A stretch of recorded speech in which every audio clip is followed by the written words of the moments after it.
Olá, olá pessoal, está conversando mais um podcast Médico para Paciente. Hoje a gente vai falar sobre uma temática que é muito intrigante. Eu estou aqui do lado, Luiz Severo, mas olha o guerreiro aí. Olá, Ibissa. Olá, E ele pessoal. gosta desse assunto, hein? A gente trouxe nosso convidado aqui, que é um especialista em cannabis, que o nosso assunto hoje vai ser sobre cannabis, quando a gente vai indicar o CBD, né, que é o princípio ativo, THC, que é outro princípio ativo, a gente vai explicar tudo isso, essas siglas aí, para vocês entenderem melhor. Luiz, apresenta pra gente quem que é o nosso convidado. Show de bola. Vê, a terapia canabinoide hoje está em foco, veio pro podcast, porque ela tá na boca do povo, né? Estudos colocam que mais de 78% da população brasileira está, sim, favorável à prescrição e à utilização de terapia canabinoide. Só que menos de 1% dos médicos estão aptos para prescrever.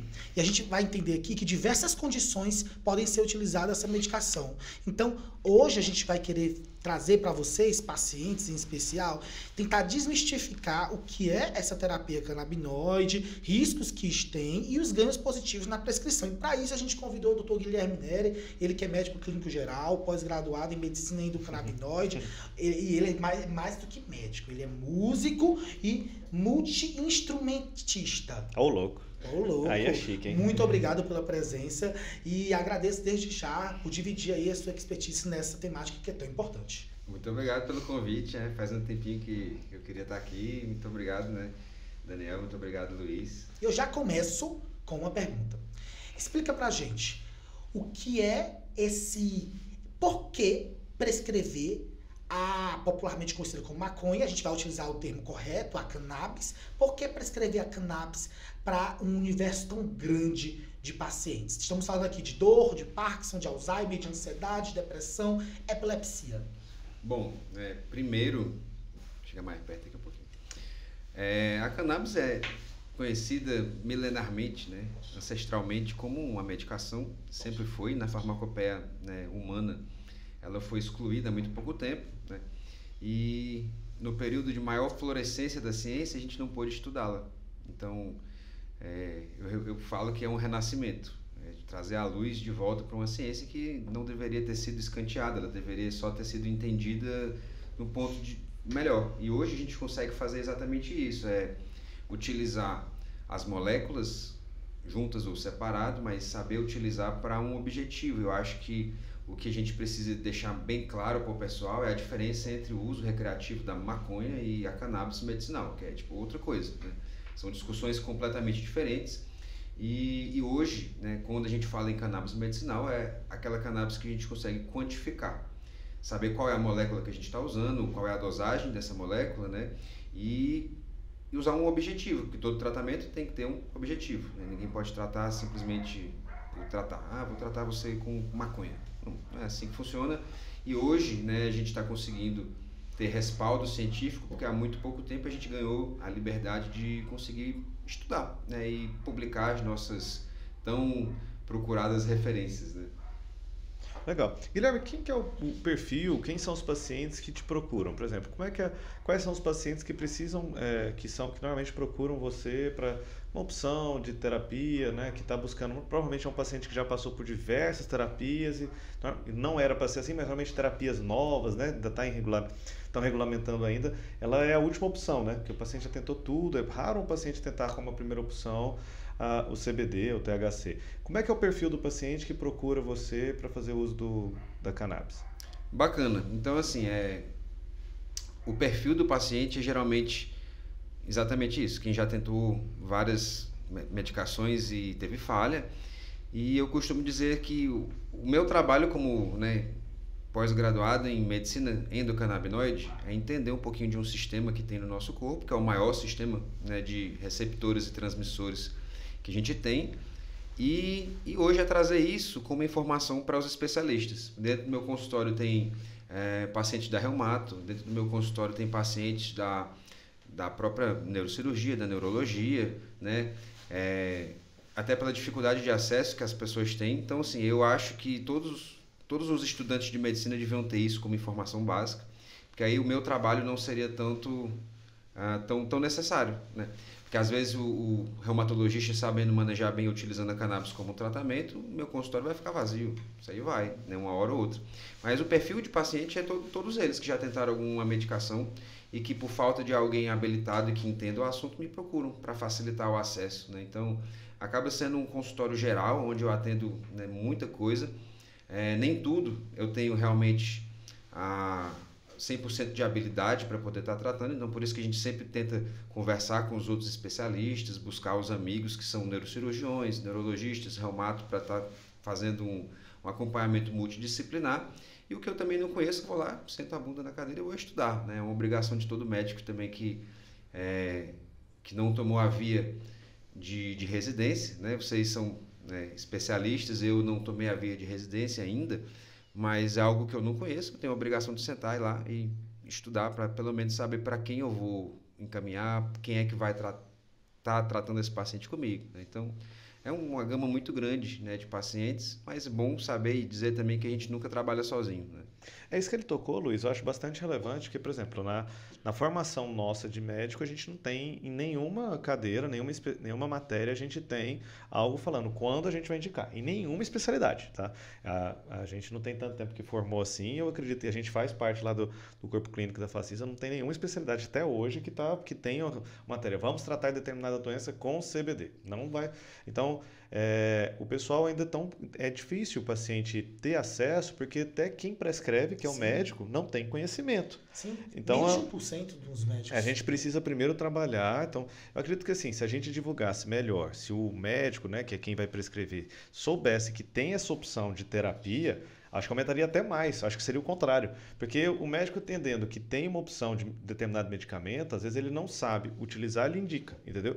Eu não vou fazer. Então, tem paciente que precisa fazer imunobiológico, o médico não sabe fazer, indicam que gosta mais de fazer, porque ele sabe que tem essa terapia.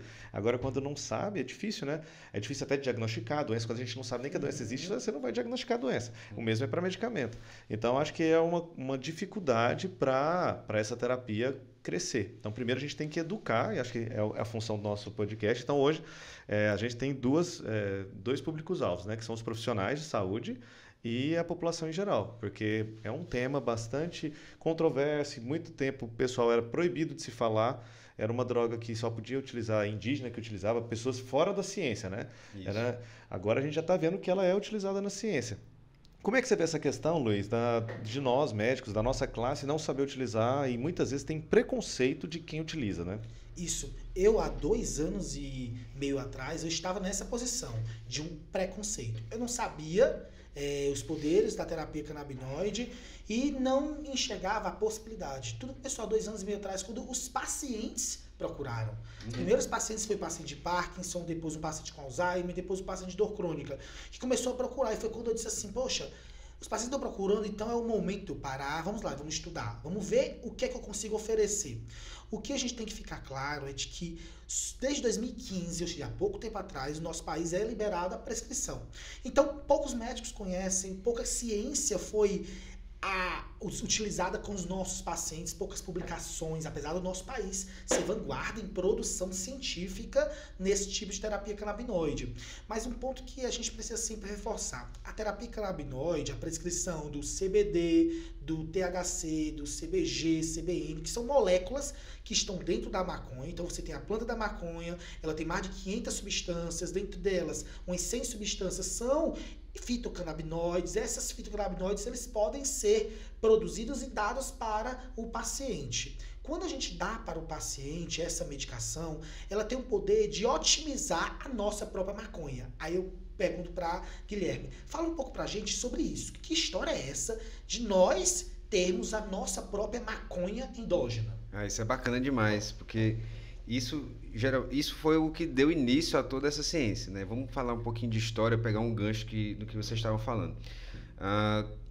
1960, né? O professor Rafael Mechoulam, lá em Israel, ele ganhou a autorização para pesquisar cannabis. E isso é muito recente, né? 1960 já é bem recente. Aí ele descobriu, então, né, que o nosso corpo tinha 2 receptores. Ele primeiro procurou o receptor, porque ele fez, se a cannabis funciona, né? Se funciona dentro da gente é porque a gente tem um receptor. Então, deixou ir atrás desse receptor e identificou. Então, o receptor CB1, CB2 E aí ele fez, o que é a chave para esse receptor? Deixa eu procurar então, o que tem aqui dentro do meu corpo que funciona como chave, o que liga aqui dentro? Aí ele descobriu que a gente tem endocannabinoides, né? E os endocannabinoides são substâncias muito parecidas com os fitocannabinoides. Fitocannabinoides é o que vem da planta, né? Fitoplanta.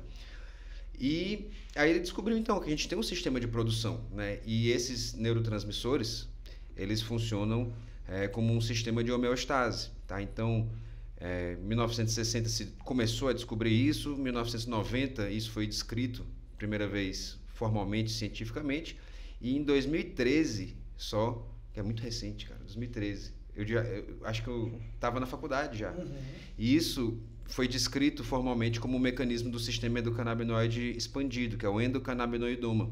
É uma imagem gigantesca de todos as enzimas, todos os receptores, tudo que o sistema endocannabinoide modula.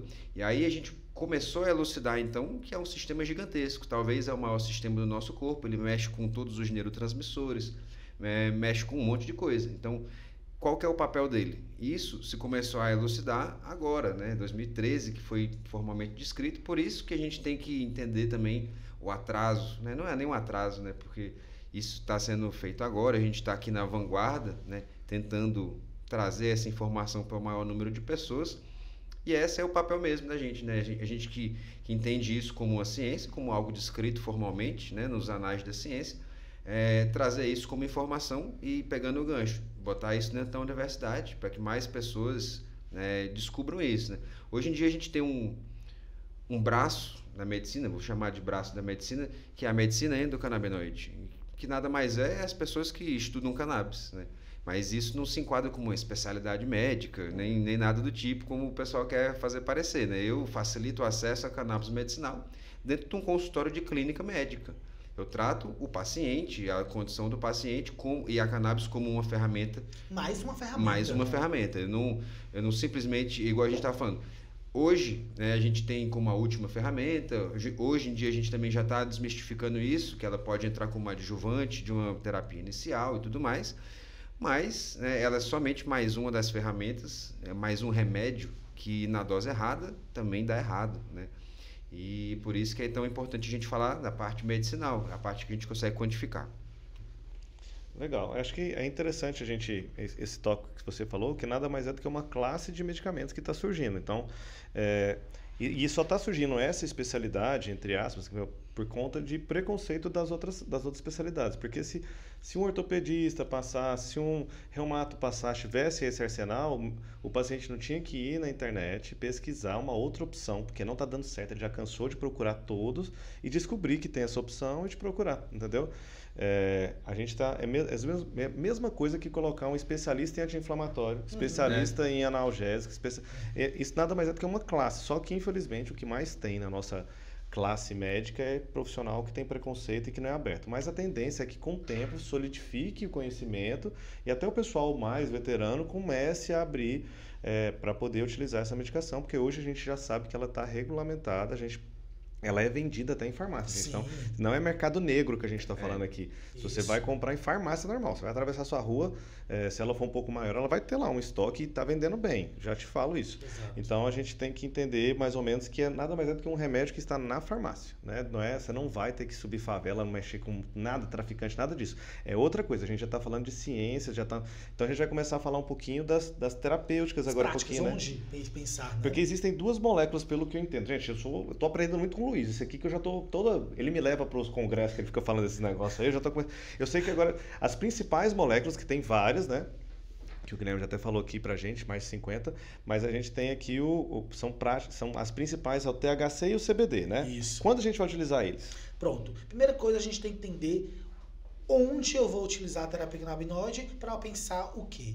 Primeira coisa, existe um consenso que tende a ser seguido, de que você evita a prescrição do THC em menores de 20, 21 anos. THC é o que deixa o barato, hein? É o que deixa o barato, que tem um efeito psicoativo, de alucinação, de euforia.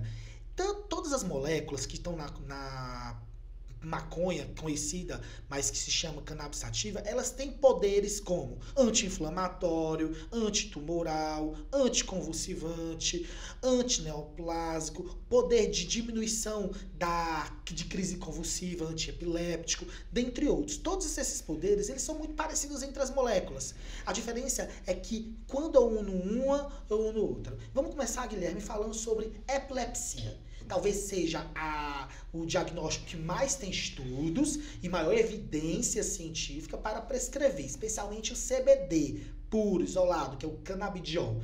Como você vê, acho que era interessante sempre reforçar aqui a expectativa, né?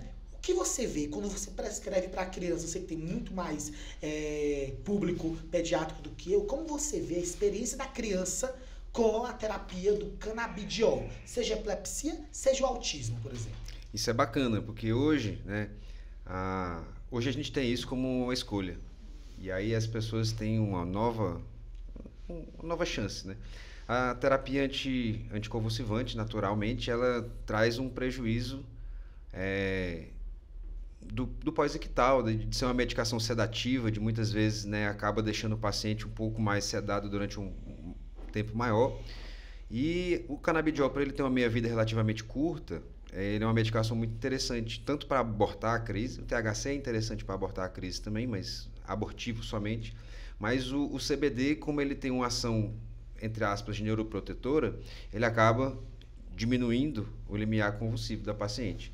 É aquele sistema de como o CBD funciona no nosso neurônio. Ele age do neurônio de baixo, o neurônio pós-sináptico, manda uma mensagem lá para cima dizendo assim: ei, meu patrão, você já mandou essa mensagem aí, ó. Dá uma acalmada. Como se fosse um disjuntor, né? O disjuntor, quando a gente tem um curto-circuito, ele cai e o impulso para, né? E o CBD tem uma função mais ou menos de disjuntor. Então, realmente, é onde a gente tem mais estudos. O primeiro estudo do mundo, inclusive, foi feito no Brasil, né? É um estudo brasileiro que mostra o efeito do canabidiol para epilepsia em crianças, epilepsias refratárias, né? E é onde a gente tem as indicações formais, né, do CBD, que é epilepsias refratárias, Lennox-Gastaut e qualquer outra mesmo, esqueci. Tem alguns pacientes que respondem muito bem à terapia canabinoide quando eles têm, além de epilepsia, déficit cognitivo, agitação psicomotora. Tu acredita que a terapia canabinoide melhora o comportamento desses pacientes? É a indicação, né? É no comportamento também. Geralmente autistas, né? Eu tenho alguns pacientes autistas também. Terapia padronizada de autismo é antiepiléptico e antipsicótico. Só que a criança autista, ela não está psicotizando, ela não está fora de uma realidade absurda, né? Ela está ali com a dificuldade de cognição, de tentar entender o que está acontecendo, né? Então, quando a gente faz uma terapia muito pesada, às vezes um paciente é muito agitado, a gente precisa pesar a mão no anticonvulsivante ou no antipsicótico, a gente acaba criando uma anedonia nas crianças, né? E uma criança que não sabe nem o que é uma emoção, ela começa a crescer sem ser tão funcional. A gente acaba criando um adulto autista não tão funcional. Então, o CBD, especificamente o CBD, porque você disse, né, daquela faixa que a gente não pode fazer THC nas pessoas, que é até os 21 anos de idade, o cérebro ainda não está, né, o sistema nervoso ainda não está completamente formado, os receptores ainda não estão integrados, né, e a gente tem essa contraindicação, mas o CBD, ele age exatamente como esse árbitro. Ele tenta dar uma organizada numa partida de futebol bem violenta. Então, ele organiza o pensamento, diminuindo ele, é como se fosse um filtro. É a primeira vez que eu usei cannabis, né, eu senti exatamente isso, como se fosse um filtro, como se tivesse reduzido ali a velocidade, né, ao invés de ser 1.5, os áudios que todo mundo escuta, estava, sei lá, 0.9. Não é também um filtro tão lento, mas te ajuda a dar uma respirada, uma organizada. Minha cabeça é TDAH pesada, né? A gente que tem TDAH passa uma mosca, tchau, né? Valeu. A mosca é mais interessante do que o podcast, de repente, né? Assim, mas é como se fosse um filtro que me ajudasse a escolher. Então, assim, eu acho que em crianças, principalmente, que elas não sabem nem lidar com as próprias emoções, o uso de um antipsicótico, às vezes, não seria tão bem empregado. A gente poderia tentar, né, uma terapia com cannabis antes de um antipsicótico. E mesmo assim, né, um antipsicótico no autista é uma medicação que tem pouca evidência científica, não é uma medicação com evidência robusta, que funciona tanto, né? Então, pelo bem da ciência, eu acho que vale a pena a gente pelo menos estudar, né? Eu acho que o momento que a gente está vivendo hoje é o momento de responder essas perguntas, né? Funciona? Como é que funciona? Aonde que funciona? Para quem funciona? Para quem não funciona? Para quem eu não devo dar de jeito nenhum, né? E isso também cabe a gente que está aqui agora, né, pesquisando, né? Aí, no caso, vocês utilizam o CBD como única droga ou ela entra para ajudar a diminuir a dosagem dos outros remédios? Como é que vocês utilizam nesses pacientes autistas ou que têm hiperatividade? Geralmente, né, o paciente ele já chega bem Um monte de medicado, droga, né? Um monte de droga, já chega bem medicado, às vezes polimedicado.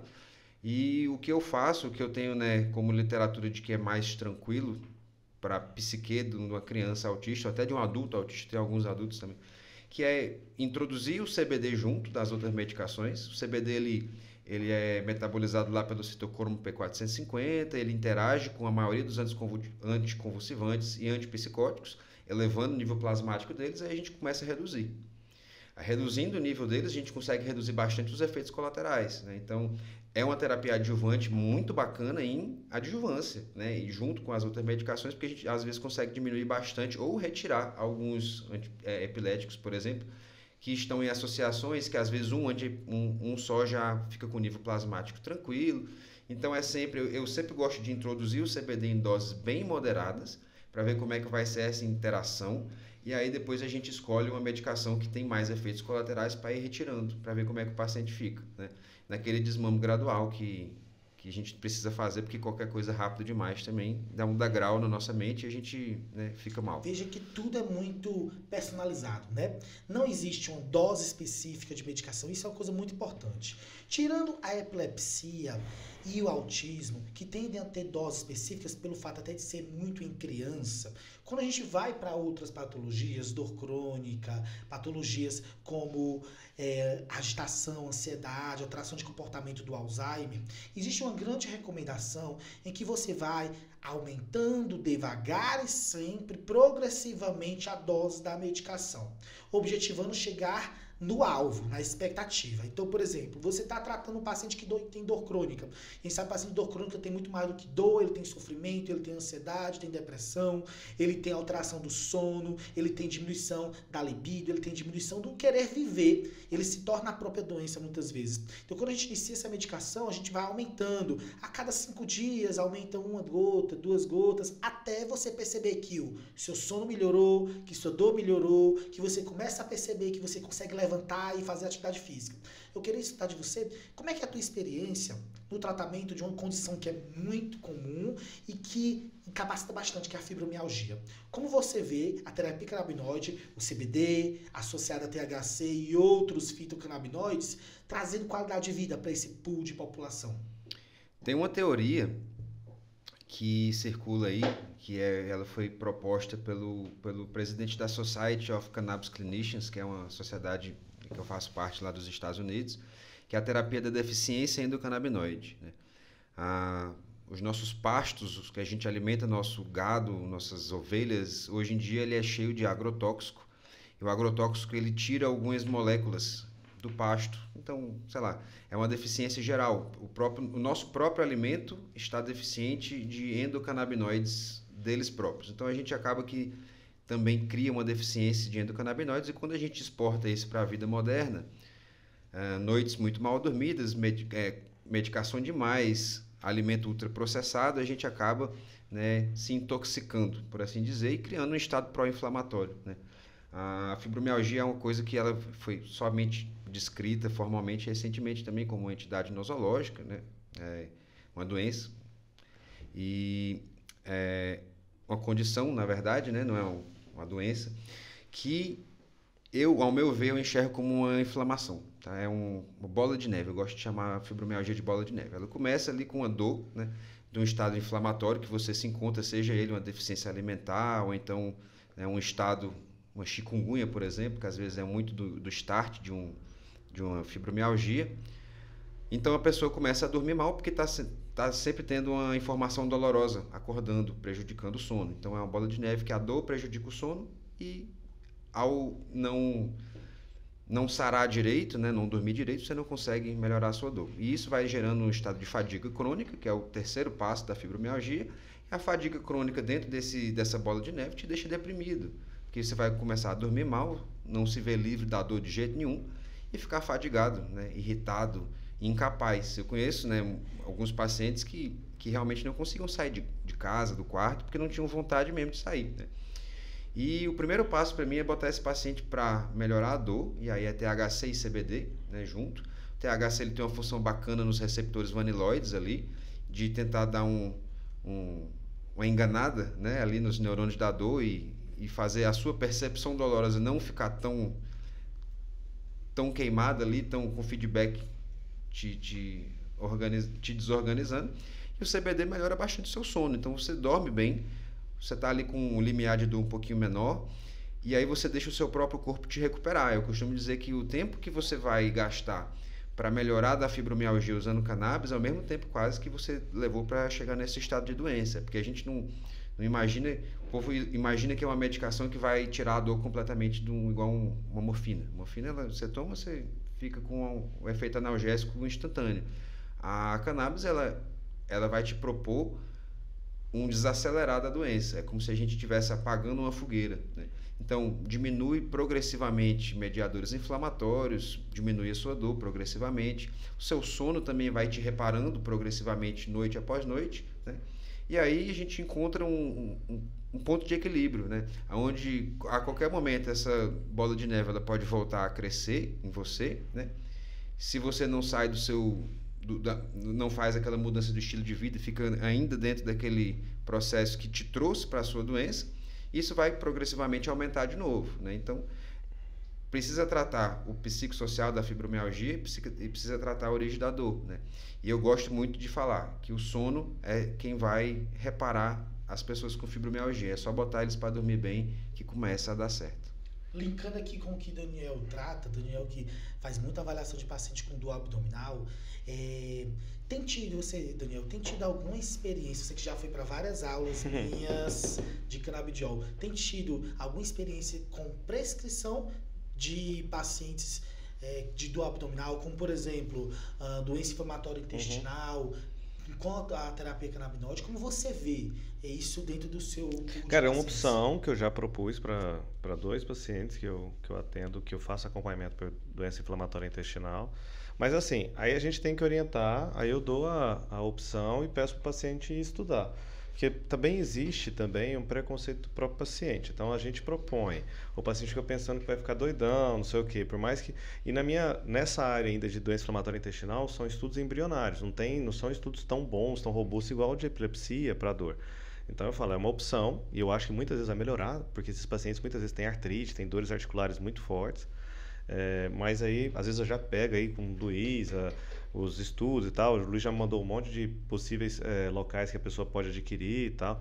Mas normalmente as 2 pessoas que eu ofertei, eles não quiseram. Mas eu acredito que como não está respondendo 100%, mesmo com imunobiológico, a calprotectina caiu, que é um marcador inflamatório da doença, então está praticamente controlada.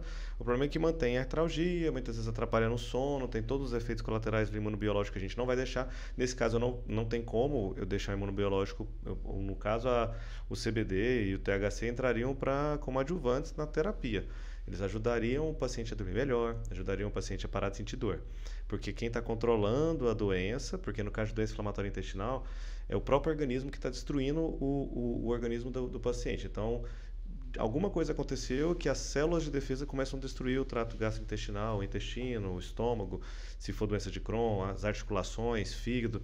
Então, a gente tem que dar um stop nisso, que a gente utiliza imunomoduladores. E aí seria, no caso do THC, até o Luiz me mandou uns artigos para eu ver sobre essa questão de doença inflamatória intestinal, que não...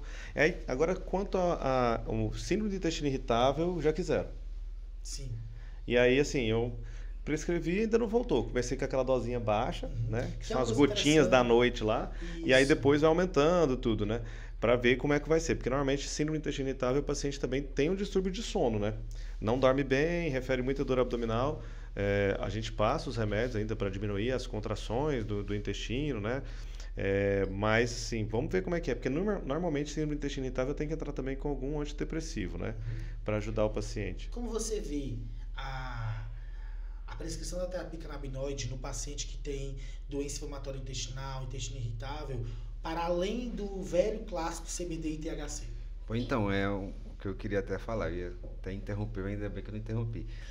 Hoje a gente tem alguns estudos com CBG, canabigerol. O canabigerol, ele é uma molécula que na árvore da síntese dos canabinoides ele vem antes. É como se fosse a mãe dos canabinoides. A planta, ela pega os terpenos ali que estão no solo, pega as outras moléculas, né?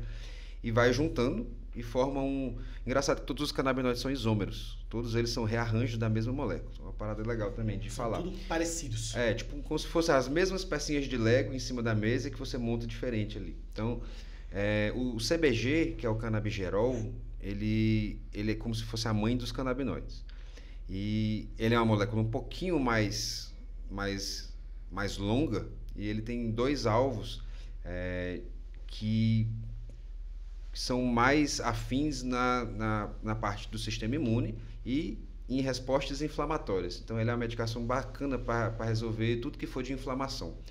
E já tem alguns estudos, né, que falam que o CBG ele é muito importante em agir no core das linhagens inflamatórias. Então, interleucina, fator de necrose tumoral, acaba.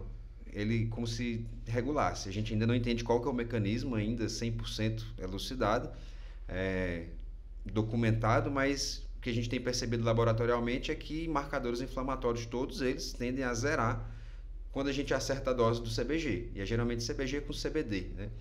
Mas isso fala mais a favor daquela expressão do CBD e do CBG nos receptores CB2, que estão nos tecidos periféricos ali.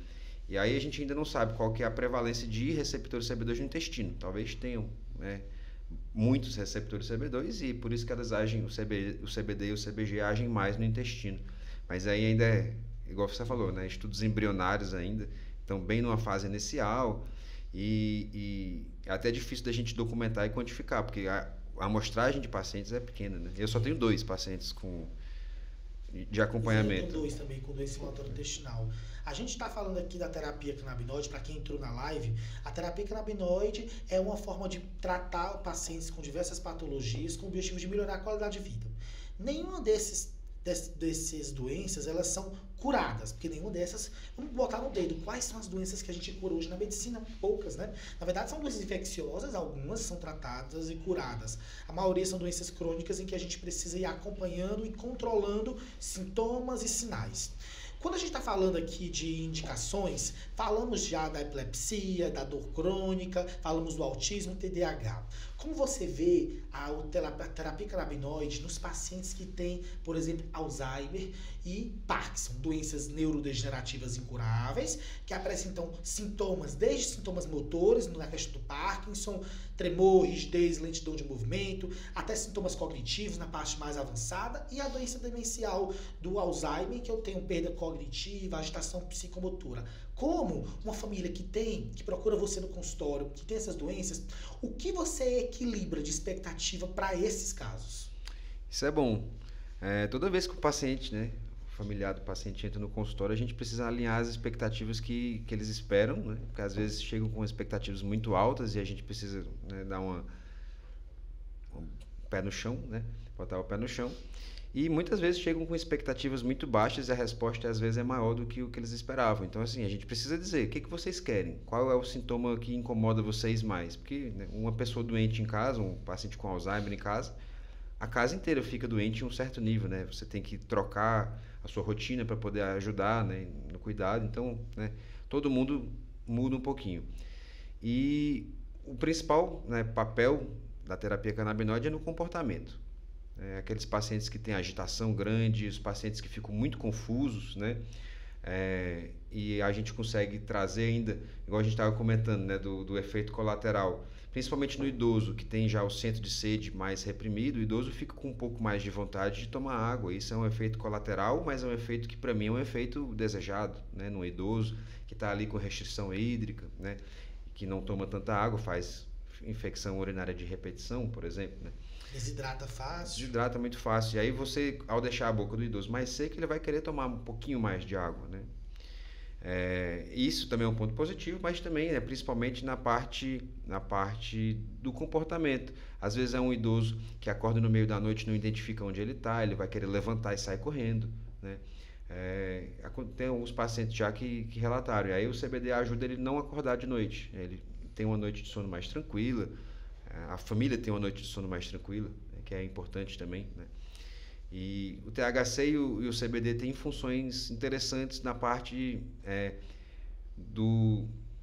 da nutrição cerebral, né? O THC ele tem uma função de vasodilatador das veias, né, da parte venosa, e o CBD tem uma função de vasodilatador das artérias. E isso cria um influxozinho um pouquinho mais saudável de lavar um pouco a matriz da neuroglia. Então essa é a justificativa da neuroproteção, né, do THC e do CBD.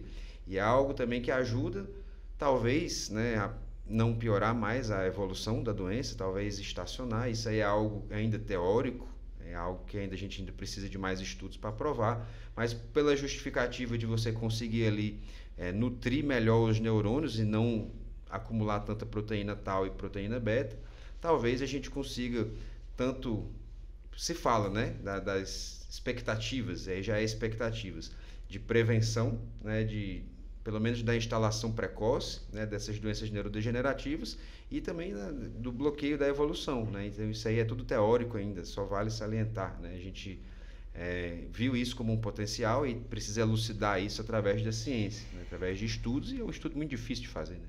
Exato. Muito complexo. E partindo para outra parte, a gente teve agora recentemente em setembro a campanha do Setembro Amarelo, tentando trabalhar um pouquinho sobre suicídio e tudo.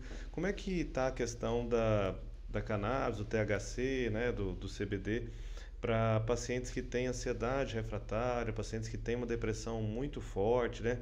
Porque assim, hoje a psiquiatria evoluiu bastante, né? Mas assim, já tentaram de tudo. Já tem terapia com eletrochoque, já tentaram fazer, tem até estudos agora com ketamina em bomba, né?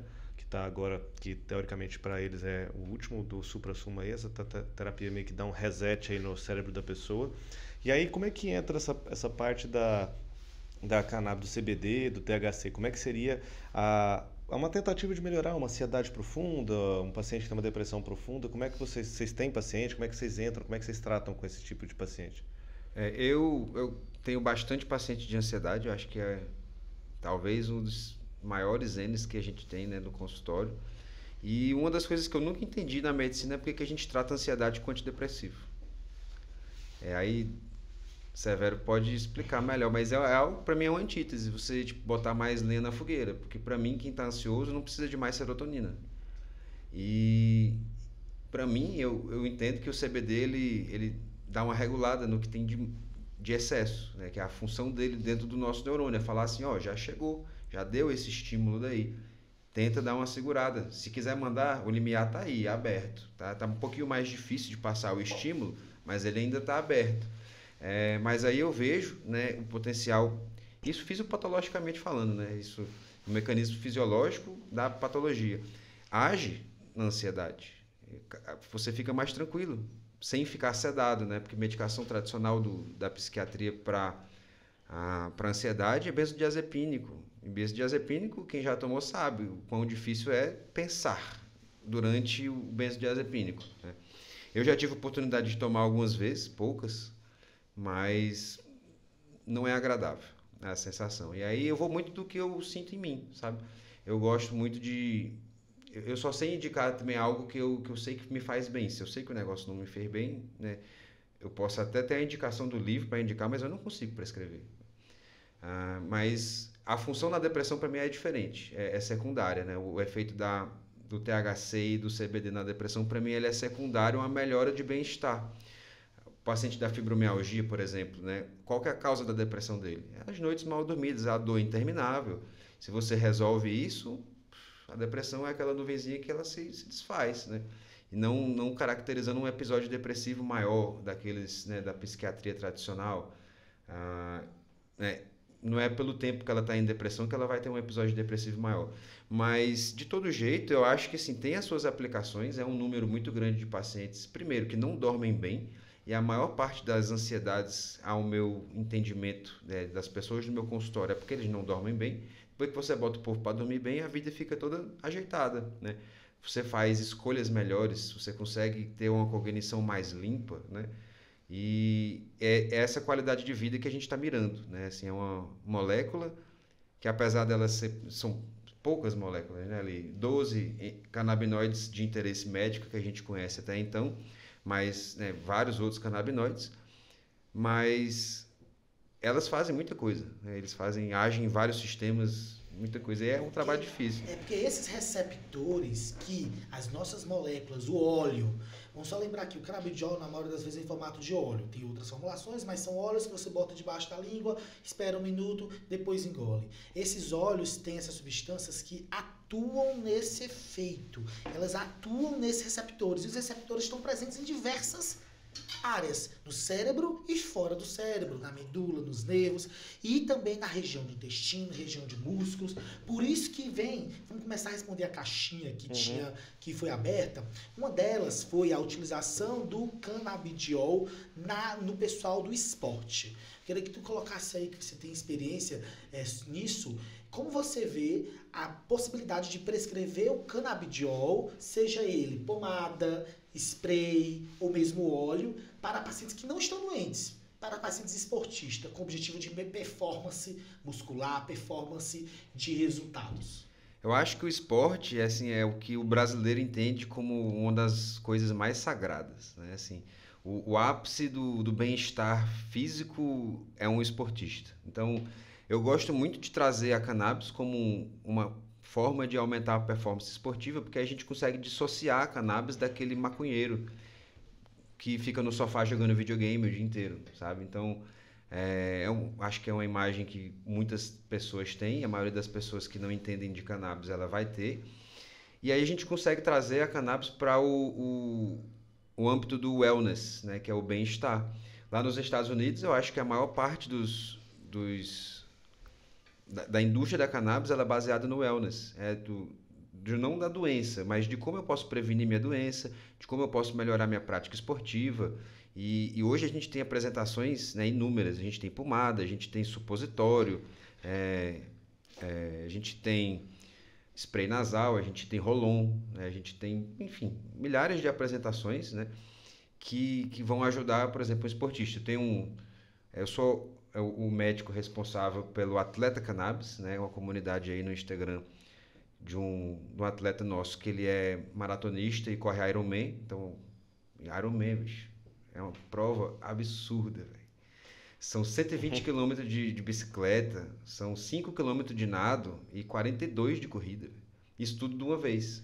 Imagina o nível de impacto, o nível de estresse metabólico que esse paciente, né, que esse atleta ele vai ter. Então, assim, hoje a gente entende a fisiologia do CBD, a fisiologia, né, do THC, do CBG e de alguns outros canabinoides, e sabe que o CBD ele é muito bom para mineralização óssea. Então, o cara teve uma lesão, ele vai mineralizar melhor.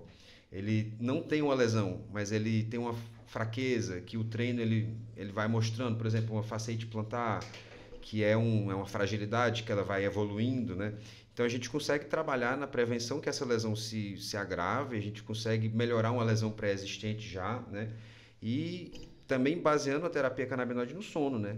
Tem alguns atletas que eles têm 3 horas e meia de sono REM. A gente tem um aplicativo que monitora, né, o sono, por mais que não seja 100% fiel, mas a gente consegue ver a diferença absurda entre o dia que ele dorme com o CBD e o CBN, que é o canabinol, do dia que ele não dorme. O dia que ele não dorme é 45 minutos de sono REM, o dia que ele dorme é 3 horas e meia. Então, E às vezes não aumenta nem o tempo de sono. Às vezes o cara dorme suas 6, 7 horinhas religiosas ali, o que vai melhorar mesmo é o aproveitamento. Então, na medicina esportiva é isso, é trazer um pouco também de melhora de performance secundária. Não é a WADA, que é a agência de doping mundial, ela ainda entende o THC como doping, mas todas as outras ligas que eram muito rígidas no esporte já flexibilizaram isso. A NBA que era a mais rígida, já flexibilizou. A gente está para sair com um estudo bacana duplo cego com o time de basquete da Facisa, que eu estou tentando propor faz um tempo. Bora fazer, né, gente? É um estudo que está merecendo aí. E se for para melhorar a performance esportiva aí, que é massa mesmo, botar nosso time em primeiro lugar. Já pensou se a gente bota a Unifacisa? Olha aí. né? Mas então, só para finalizar a parte do esporte, é para melhorar a performance. A melhora de performance é secundária, é uma noite de sono bem dormida, ao seu mental que está mais estável para fazer uma prova sem tanta ansiedade, né? Então, até também nos esportes digitais. Eu tive agora, antes de vir para cá, eu estava numa live com um time de pôquer, que eles me chamaram para fazer uma consultoria para melhorar a performance, para controlar a dopamina, CBD controla a dopamina, né? E aí o cara, ao invés de tiltar depois de uma mão que ele perdeu, ele demorar 5 mãos para ele entrar no jogo de pôquer, ele entra na segunda, na terceira, ele melhora um pouco a média, né, de aproveitamento. Então é algo que a gente também está começando, um embriãozinho que nasceu hoje, que eu espero também que a gente consiga trazer mais consciência que a cannabis ela não age só na doença, ela age também na melhora de performance, tanto cognitiva como física mesmo, né? Para essa parte de cognição e para o esporte é sempre CBD com THC? O CBD ele não tem efeito psicoativo, aí é massa a gente falar. O THC ele tem, mas não é porque o THC tem efeito psicoativo que a gente precisa ter medo, né? Eu estava vendo um artigo outro dia que mostrava, tem que depois trazer esses artigos, botar aqui para o pessoal acessar. É um artigo que bota a neuroplasticidade, né? Um gráfico de neuroplasticidade, que ela é igual ao tempo de efeito psicoativo, tanto do THC como da psilocibina, que é um psicodélico extraído de um cogumelo. Mas a gente é estimulado a fazer neuroplasticidade durante o efeito psicoativo, né? Durante o efeito da medicação. O interessante é a gente saber dosar, porque tem efeito psicoativo que te deixa um pouco mais aceso e tem efeito psicoativo que queima sua lâmpada, que é no caso do THC induzindo esquizofrenia, induzindo, né, ataques de pânico e de paranoia, né, que a gente tem aí. Então é tudo uma questão do equilíbrio. O CBD ele interage com o THC, diminuindo o efeito psicoativo do THC.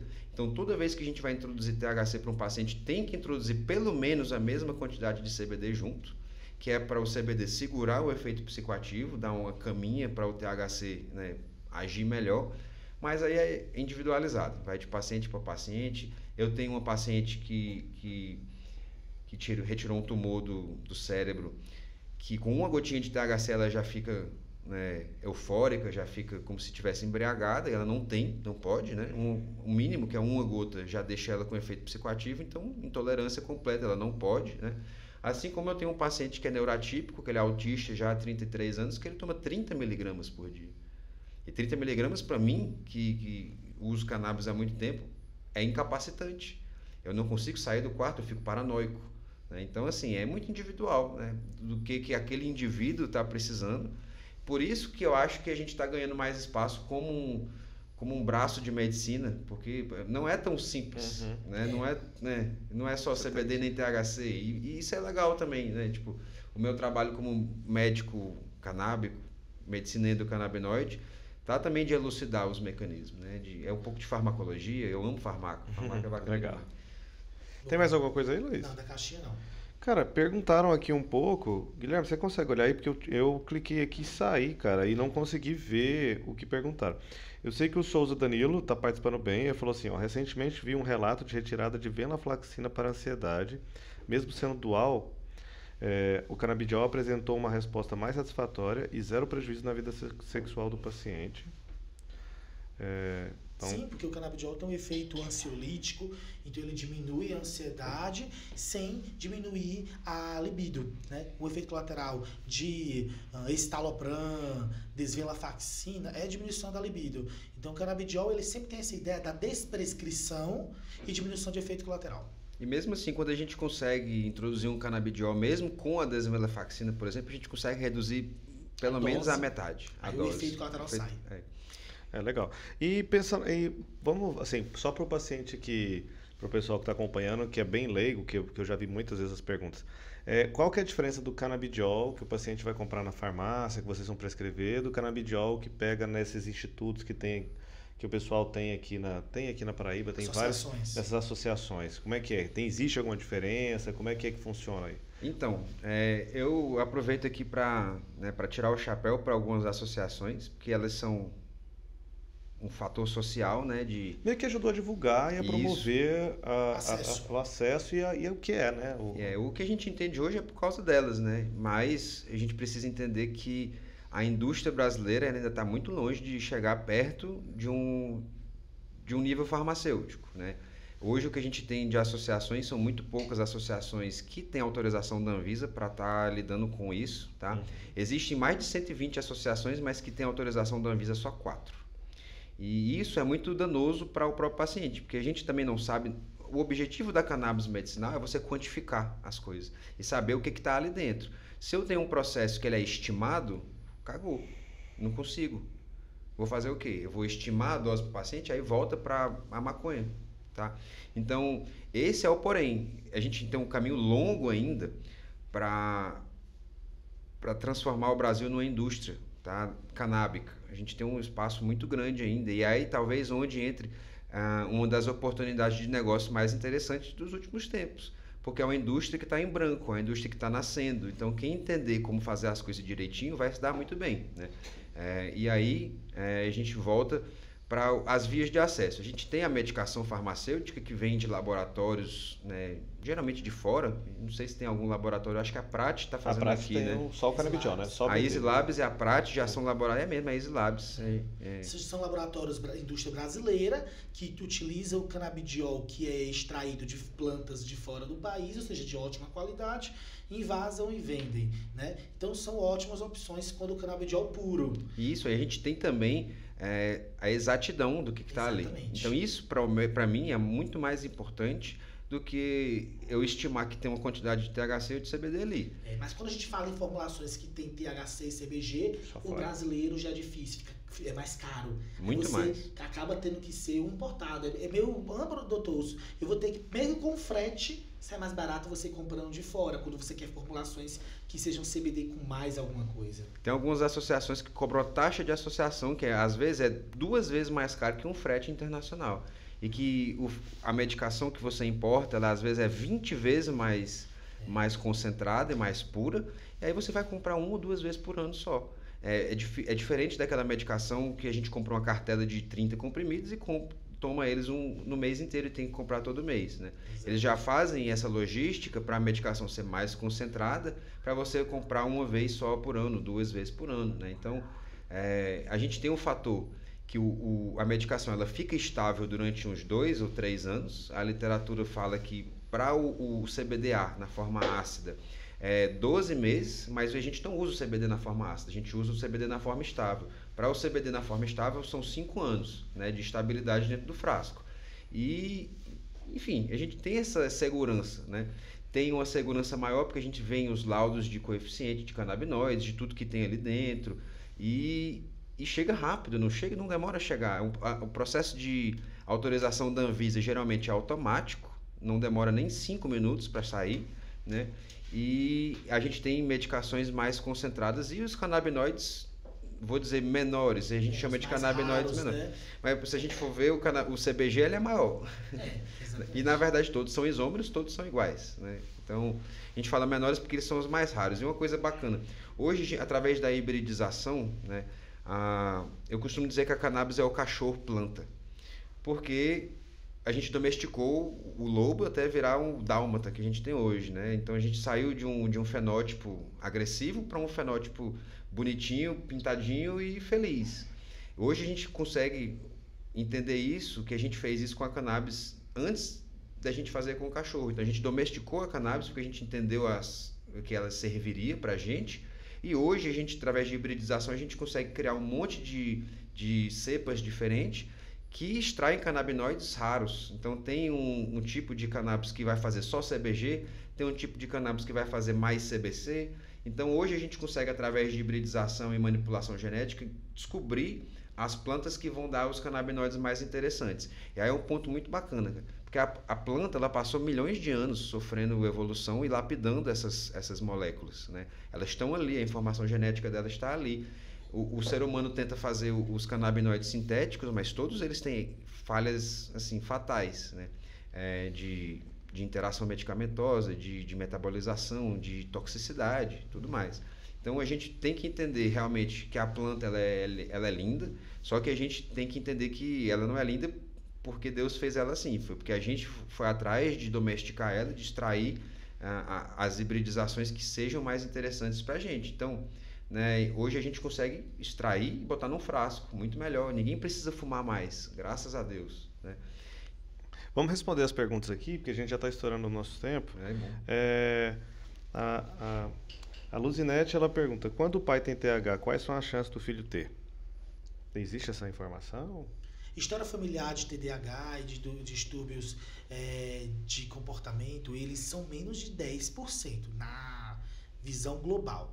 Então, o desenvolvimento de alterações comportamentais, de atenção, diminuição de atenção e de foco, ele vai muito mais de uma predisposição própria.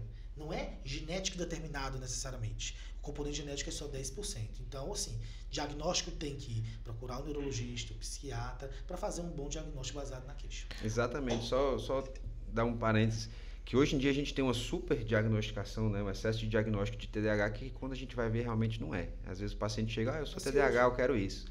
Né? Então, a Dias Araújo, ela pergunta assim, doutor, o canabidiol também pode ser utilizado no tratamento de diabetes? Para o diabetes, uma possibilidade é a neuropatia, a polineuropatia diabética, os pés ardendo, queimando, dormente, é uma possibilidade. Ele tem também um efeito de homeostase, então ele pode melhorar a secreção da insulina, que é fundamental no controle diabético. Mas estamos reforçando aqui que o tratamento 2, né? Específico deve continuar. Seja insulina, seja metformina, dentre outros. Esse é um mas adjuvante. ele é uma homeostase, um adjuvante. E a gente tem também o THCV, que é a tetrahidrocannabivarina, né, que é um análogo do THC. O THC a gente sabe que é aquela molécula que dá fome, né? A larica, que todo mundo fala. Mas o THCV é o contrário, ele inibe o apetite, né? Eles mexem no eixo da orexina, dando uma organizada ali. Então é um adjuvante para quem... Da obesidade, do diabetes, da compulsão alimentar. Então a gente consegue ter também. E isso, óbvio, né? É algo novo também, gente. Os estudos ainda estão saindo, comprovando que talvez, sugerindo, né, esse efeito. E aí a gente precisa ir a fundo. Mas não substitui a terapia padrão, não. Aí a Luzinete pergunta se já pode detectar autismo em crianças com 1 ano e 2 meses.